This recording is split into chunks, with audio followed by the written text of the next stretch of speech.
Alright guys, so we're back for another Dokkan battle video, and LR KRILLIN has finally arrived on JP. LR KRILLIN does seem quite good. He stacks attack on his 12 key, he stacks attack and defense on his 18 key, he's an AoE unit. He actually seems to be quite good. The only thing is that I think his links could be a little bit of an issue for him. Well, okay, he's got two teams, right? He has the Earthlink category, which is new. I'll probably do a separate video on that coming up in a little bit. And then he has also got the full power category. Now, of course, it's absolutely ridiculous, asinine, stupid that KRILLIN is not on Explosion of Anger or Revenge. It makes actually no sense. Like, I just do not understand what they were thinking with that. Taking a look at the Earthling category, looks as though it's pretty much exactly what we would expect. It's super bad. There's not really anything out of the ordinary there. I was thinking potentially we could maybe actually see some of the Goku slide on there. I know maybe that's foolish, right? Because, you know, Goku, they've got him on Pure Saiyans and stuff like that.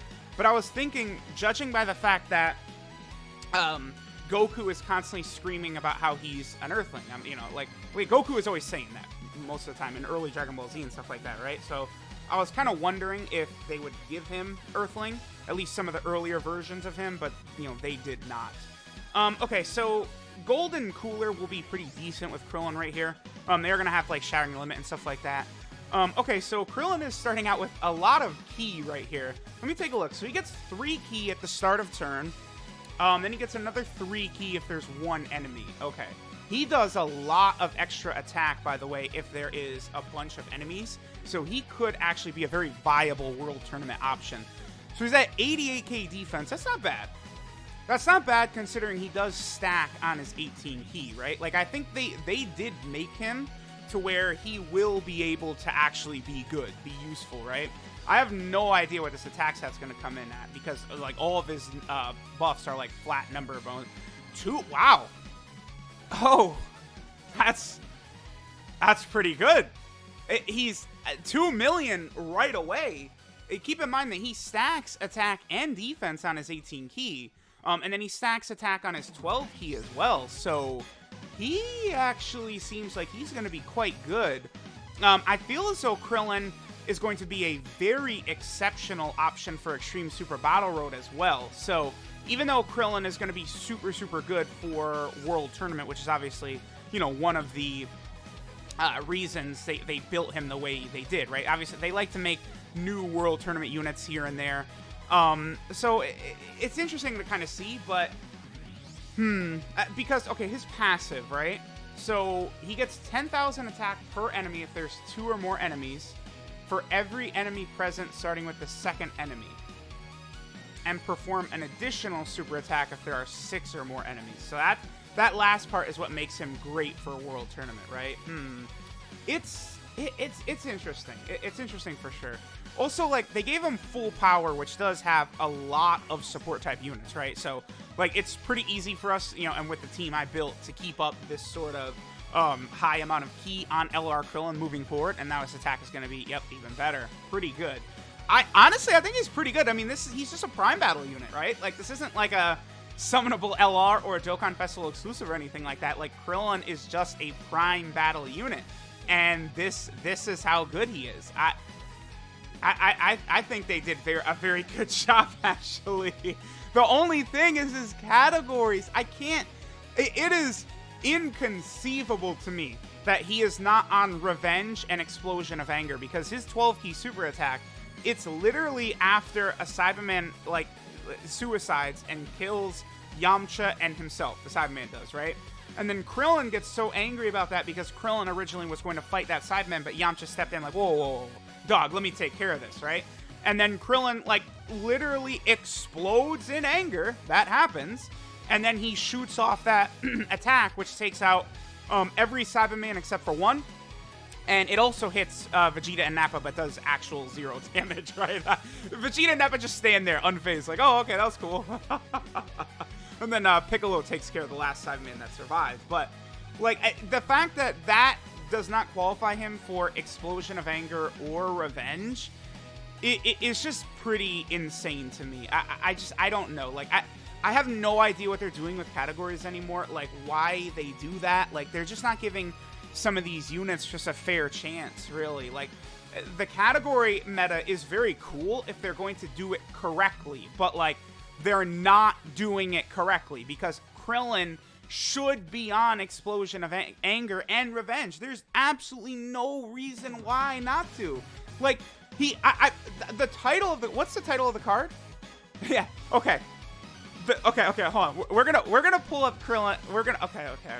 That's hilarious. I should mention that his category, by the way, Earthlings, Key 4, and 150% of stats, is amazing for a free-to-play leader skill. Like that, but the problem is that the category itself is very, very suspect, right? I mean, it legitimately is just Earthlings. Like, it's like, unless they're gonna start actually buffing that category, it's not really going to be too good. I mean, we did get the 50% support TN recently. I would have to imagine he's like the second best unit on the category, right? Okay. So, let's take a look at Krillin's card, right? So, you know how this is Krillin right here. This rage-induced super attack is what we have right here. That's Garesh's translation. Rage-induced super attack.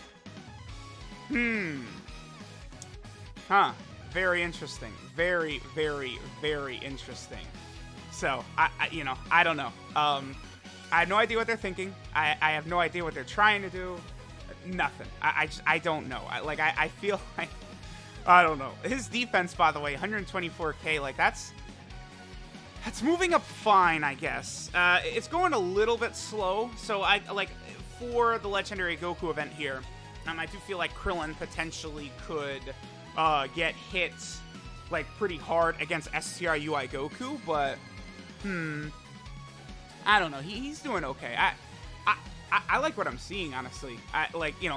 He is not really an issue. I mean, with this team I'm building, the problem with me is if you're actually gonna run him, like, who are you gonna run him with? Because, like, his links are Z Fighters, Turtle School, Courage, Best Buddies, Rival Duo, Shattering Limit, and Legendary Power. So he has Rival Duo, Shattering Limit, and Legendary Power. Like, if you're going to build Krillin, you're going to want to build it around those links right there, right? Like, I know off the top of my head, like, LR Goku and Frieza do have Rival Duo. They do also have Legendary Power, but Krillin wants Ki, right? Because on his 18 Ki super attack, let's see, so he gets 20,000 attack when launching a super attack, then an additional 20,000 attack when he does his 18 Ki super attack. So it's super important for him to get his 18 Ki super attack to do a lot of damage. Plus, that's going to be better for him defensively, because on his 18 Ki is where he's stacking defense as well, right? So Ki is going to be at a premium for this guy, but, like, he's not really set up great to be run with Ki links and stuff like that. So I don't know. I mean, the good news is that Omega would be very good for him, Turles, Golden Cooler, like, all of those types of units will be very, very good for this Krillin, right? But it's just like, I feel like having him on Explosion of Anger and Revenge, just 2 more categories just would have helped. 142k, not bad. It just would have been, very good for him. I just don't really understand. The category stuff, it's just gotten so wonky lately. Like, you know, I could accept Vegito and Gogeta and Kefla not being on Pure Saiyans at the start because of balancing issues, sure. But now it's like, come on, 2.45 million, by the way. Okay. Yeah, he's growing at a pretty decent clip. Now we're getting another additional super attack. So on his 12 Ki, he does stack attack as well. So that will be relevant for the World Tournament, by the way. So Krillin will do his first super attack. Then he's stacking attack on that first super. And then, you know, the second super attack, he stacks attack as well. So I wonder if for World Tournament, I might want to give him full additional. And then try and aim for a triple super attack where he's stacking attack every single time. And then, you know, running a full power team, you know, you could get both Broly's on there and Krillin, you know, and then you just do, like, Turles or something like that, like, as, like, a support type option that would cover them all, and then just fill your, like, because Krillin only needs to be at 12 Ki for his AoE, right? He doesn't need to be at 18 Ki. So, You know, I do think I actually like what they did with him. Oh, whoops, I don't have a... Okay. I don't have a healing item. Okay, so it looks like this is going to be a short run right here. We're probably not going to survive too much longer. That's fine. That's fine. Let me know what you guys are thinking of this LR Krillin. I mean, I'm actually honestly pretty impressed. I mean, this is just a prime battle unit, right? It's going to be super easy to grind him up just from, like, this prime battle, and, like, he's this good. Like, he's going to be a very good option for World Tournament. I mean, he's a leader of his own category. I mean, his category is not really too spectacular, right? Like, I don't want people to start thinking that Earthling category is going to be super crazy. I mean, we'll see if they decide to release, like, a good Yamcha, a good Chaozu. But, like, you know, the usual type of units you would expect to be on there. Like, it's just, like, Bulma, Videl, Mai, Chi-Chi, right? Like, Hercule, Yajirobe, Yamcha. Like... you know, a lot of fortune teller Baba's, like, fighters and stuff are on there. It's just not great. It was not done as well as it could be. I love that police officer Krillin is on there, that, like, unobtainable card. Yeah, they like, this category, this is, like, I think this might be the worst category in the game, actually, now. I mean, what was before?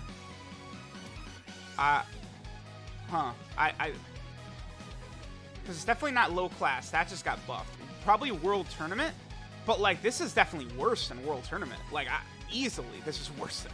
It's not even close, this, compared to World Tournament. 159k, by the way, now. Yeah, he's real good. They gave us an incredibly solid option. They sure did, man. I'm very, very pleased. All right, I'm going to let this play out. I'm not going to use any defensive items because I'd like to see how much damage Krillin would take right here. Although I do think he probably would get hit pretty hard if God Goku super attacked regardless. But we'll see what attack stat he does and we'll finish up. I'm pretty impressed. Again, I need to remember that he is a free unit and they did a really, really good job with him as a free unit. I would say he is right up there as one of the best free-to-play units in the game, especially with how valuable he'll be in World Tournament. What's the attack stat? 2 million. Okay. But just him not being on Explosion of Anger and Revenge, it's just so stupid. It's the stupidest thing in the world. Like, it actually makes no sense whatsoever. So, let me know what you got, if you guys are as upset about him being shafted off those categories as I am. Good news is he is super good. Thanks, guys, for watching, and I'll catch y'all next time.